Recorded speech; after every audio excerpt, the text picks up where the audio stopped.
पिछले साल मैंने अंग्रेजी भाषा की सबसे प्रतिष्ठित कविताओं की यह सूची बनाई थी। लघु कथाओं के लिए भी ऐसा ही करने का समय आ गया है। लेकिन इससे पहले कि हम आगे बढ़ें, आप पूछ रहे होंगे, इस संदर्भ में प्रतिष्ठित का क्या अर्थ है?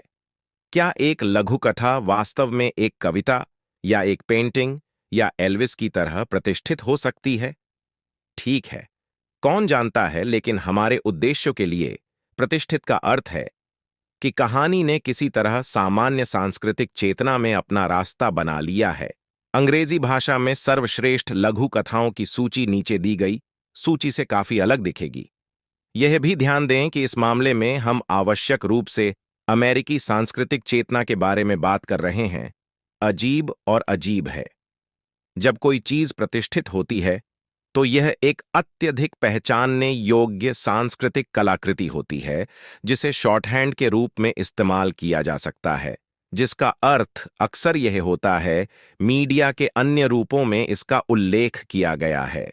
तुम्हें पता है, बिल्कुल एल्विस की तरह। तो आप में से जो लोग यह शिकायत करने के लिए टिप्पणियों पर जा रहे हैं कि ये कहानियां सामान्य संदिग्ध हैं, ठीक है, बिल्कुल।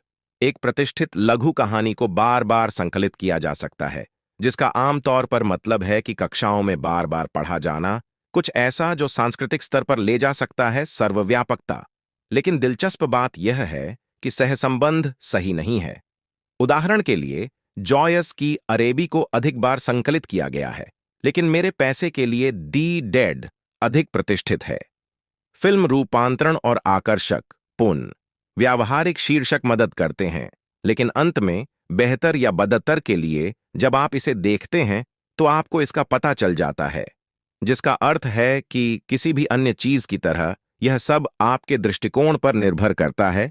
आइकन की स्थिति वह हमारे द्वारा कला का मूल्यांकन करने के अधिकांश तरीकों की तरह अत्यधिक व्यक्तिपरक है। इसलिए यह स्वीकार करने के बाद कि इस सूची को बनाने का कोई वास्तविक तरीका नहीं है, लेकिन क्योंकि हम सभी यहां यही करने आए हैं, यहां अंग्रेजी भाषा में अमेरिकी पाठकों के लिए कुछ सबसे प्रतिष्ठित लघु कथाएं हैं और कुछ और जो योग्य हैं उनसे अधिक प्रतिष्ठित होना। वॉशिंगटन इरविंग, रिप वॉन विंकल 1819 और the legend of sleepy hollow 1820।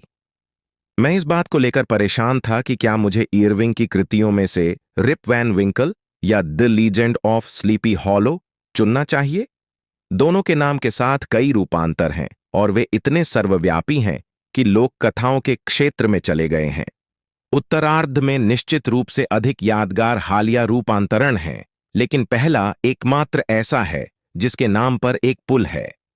आह, इसे खराब करो, हम उन दोनों को गिनेंगे।